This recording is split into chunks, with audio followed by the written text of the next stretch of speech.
Hello there folks, this is Ferenj on board again with a different video. This time, I'm quite impressed that I keep seeing 741 for some reason, and I'm thinking, okay. So the video today is something that I really want to try to do differently. Like, as I say, I always want to create very short videos, however I end up, over delivering, which may not necessarily be the best thing because I end up with long videos and I don't know who would actually have the time to see them. So today I'm interested in diving a bit into something a bit more abstract, and it's actually called meaning. So what is actually meaning and what does it actually have to do with us?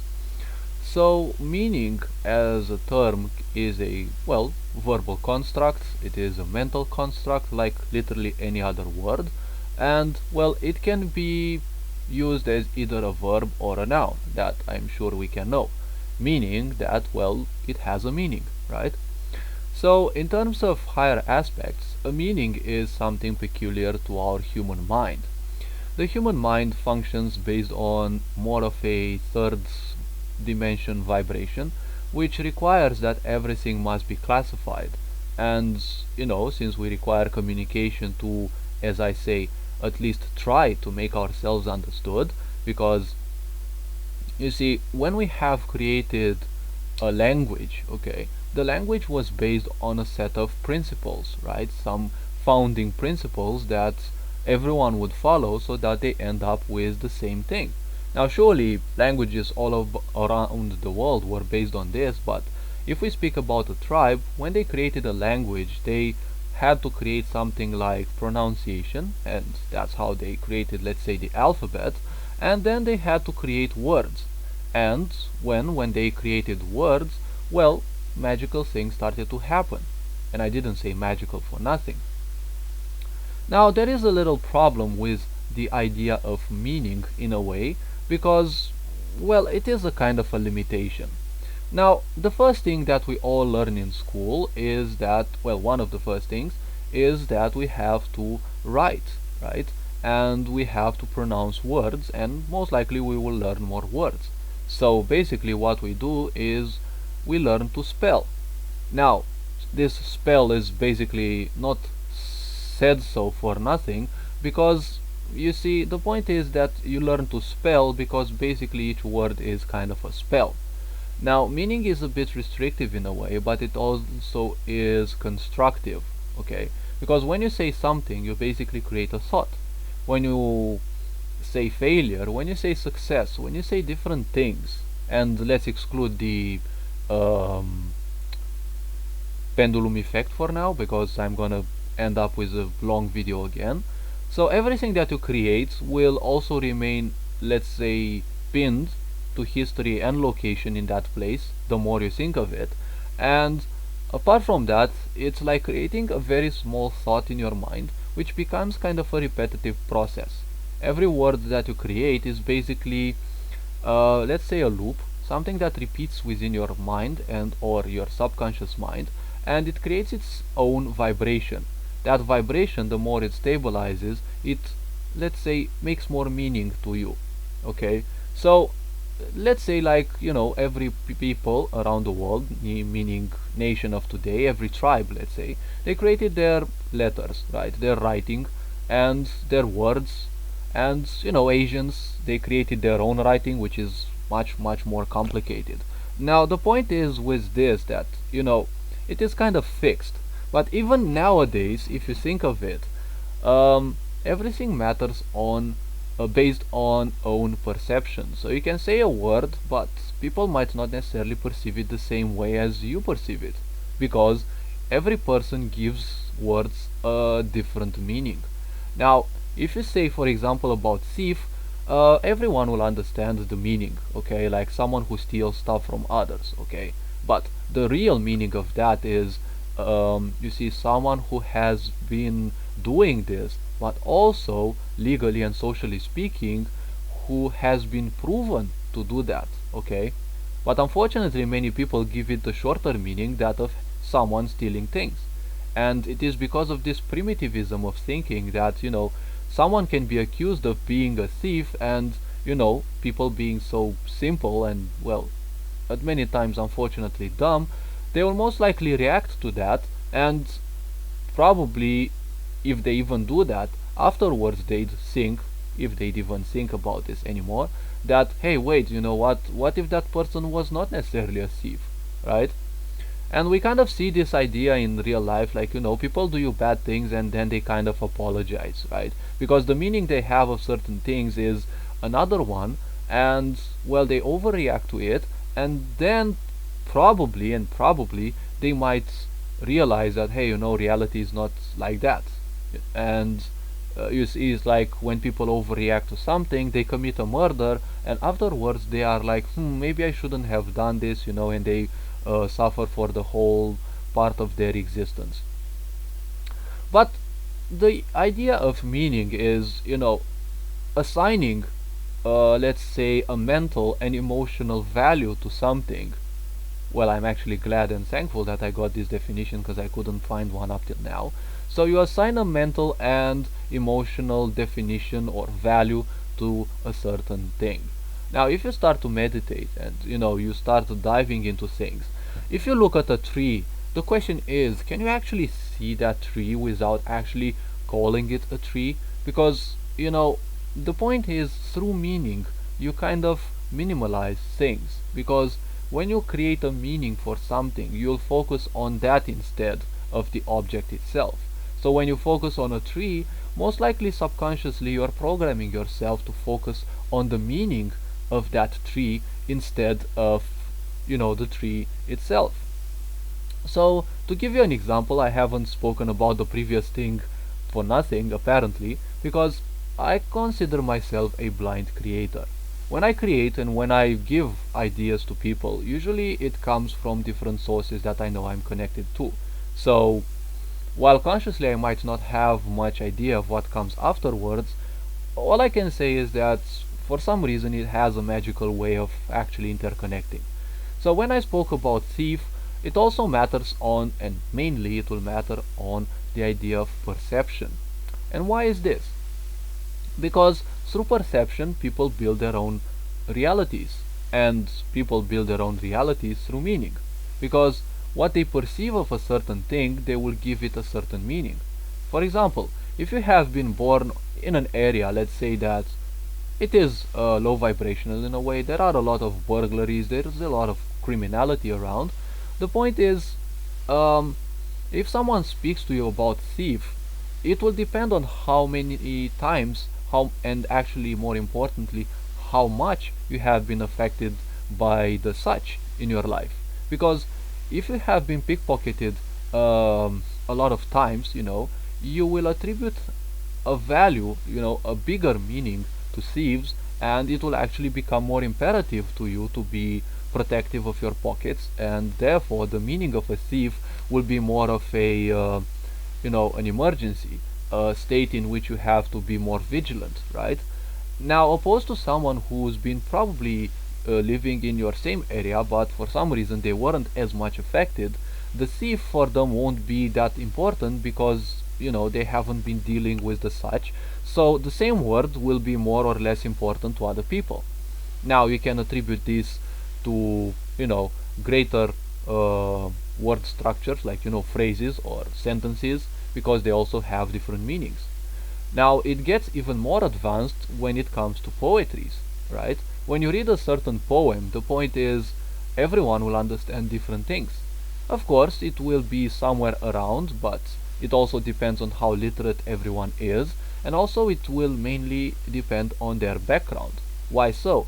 Because if someone comes from, I don't know, a family that's been studying a lot of literature, they will actually have a big point on this. But let's say they are naturally attracted by symbolism, let's say, or something like the Victorian age, or something, I don't know, anything that you would like. So they will interpret that in a different way, because through the meaning that they have given their life, they have also created a limitation, which is not always a bad thing. So if someone likes a certain thing, they will keep saying to themselves, I like that. Now, when you create something like this, it is basically a spell. And when you have created this spell, it exists in your mind and it will keep repeating. and therefore it will install more and more that idea. Okay, so when you end up saying that, hey, I like romanticism, now the point is you have made a spell on yourself, and that will slowly and surely repeat more and more and more.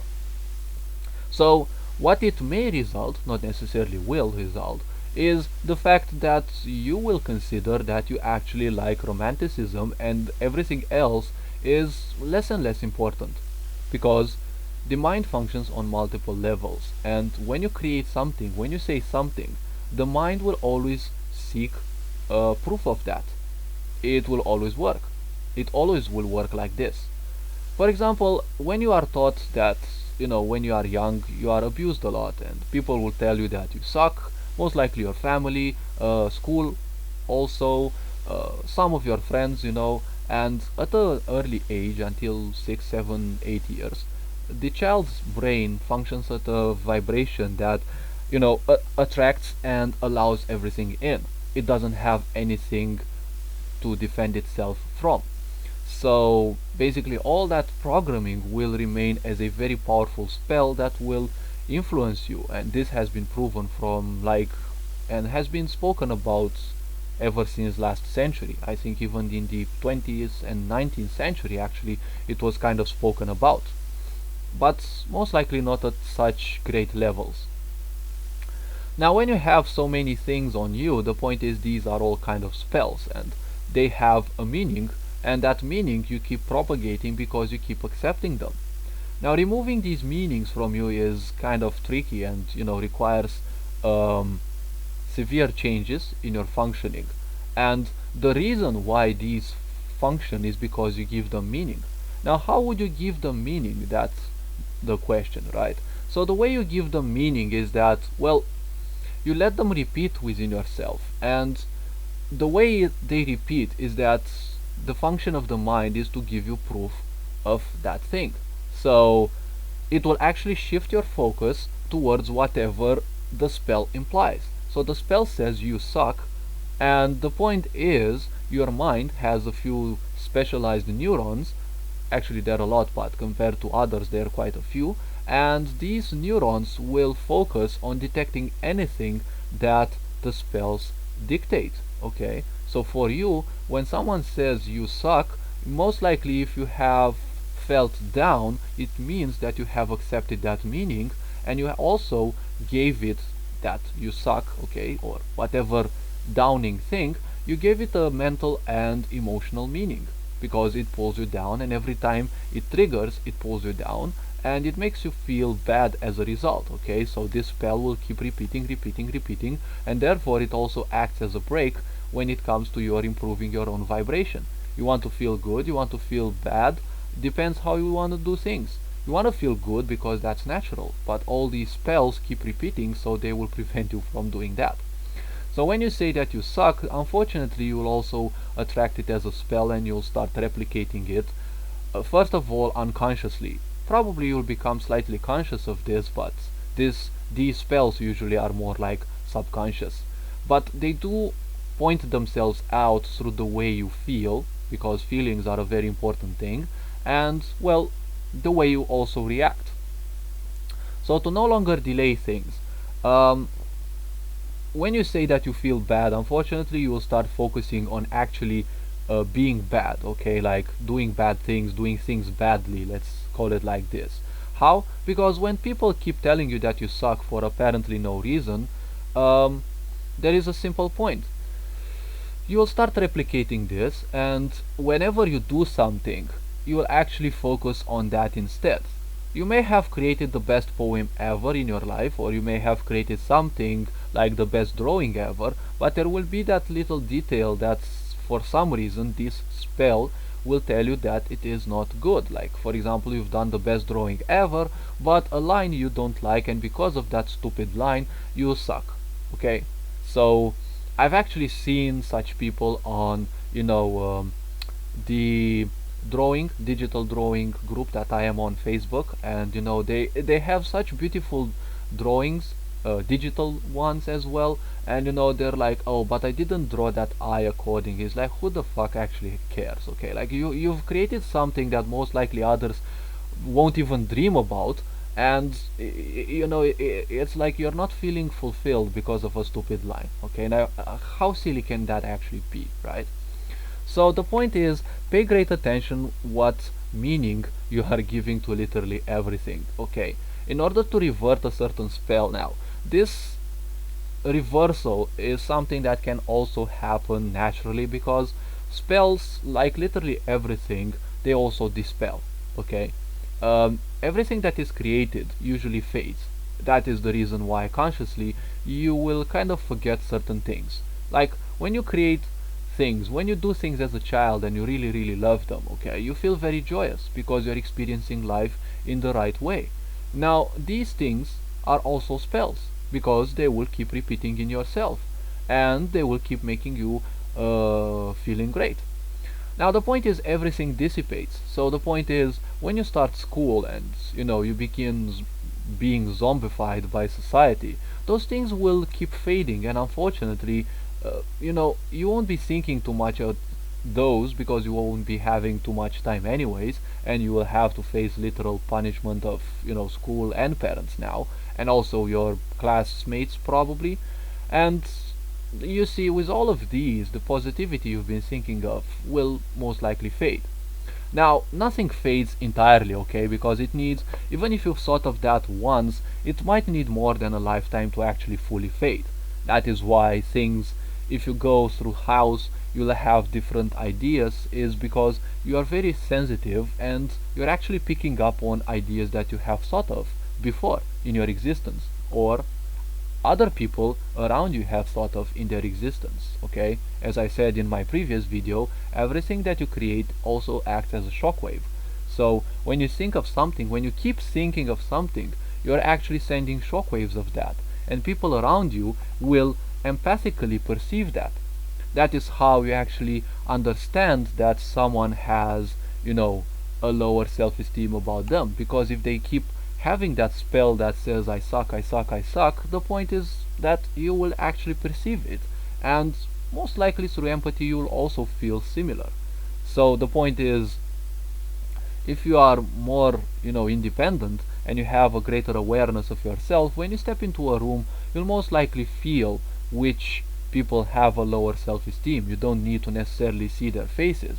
Okay, this is something that I think psychology and psychiatry, I don't know how much they take it into account when people say that, for example, psychopaths don't have emotional empathy. Oh, believe me, they actually have that, because emotions will always be faster than the mind.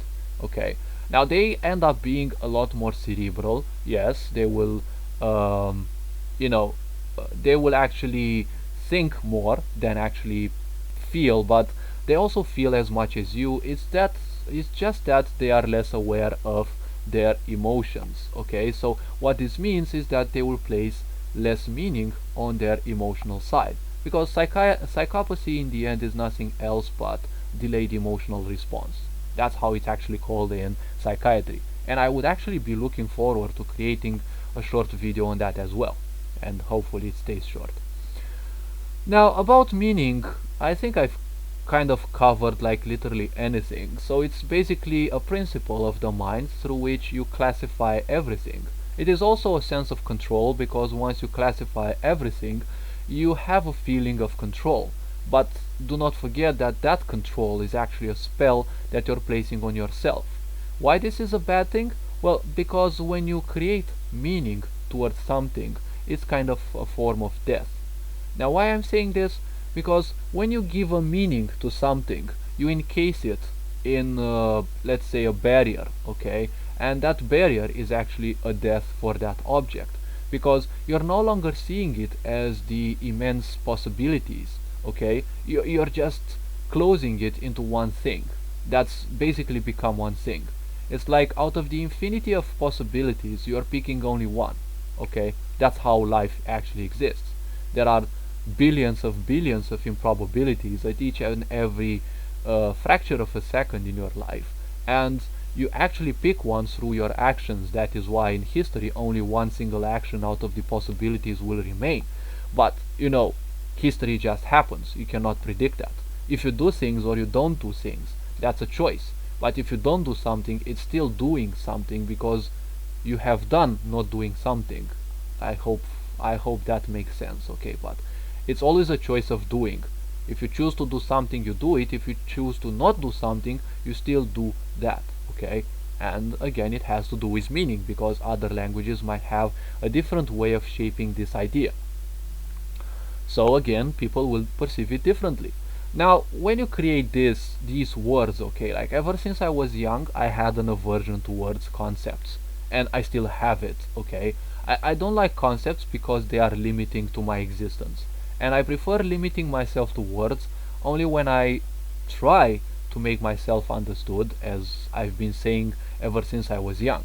Now, this might be quite a spell on me because I kind of end up saying, people don't understand me.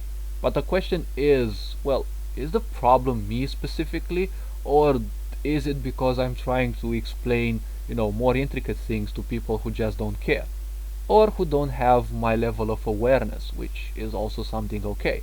I know that I have a much greater level of awareness, but at the same time I'm not calling myself superior to others. So the point of meaning is, based on how you use it, you can also end up imprisoning yourself, and we know the greatest prison in this world is that of our own minds. So take this into account when you're playing with words, and don't forget, one of the first things is that you learn how to spell, because basically each word has, through a meaning, the function of a spell. Okay, now I'm gonna quit this video for now, and take care.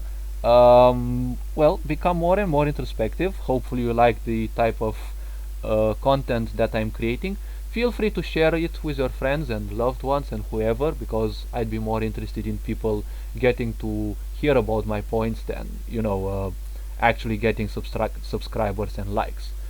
That's not something that I mind, but I've learned an important lesson, and that is, don't treat your followers, or don't treat people who listen to you, as numbers. Many people just want a lot of subscribers, but again, that is just another meaning that you give to the word subscribers.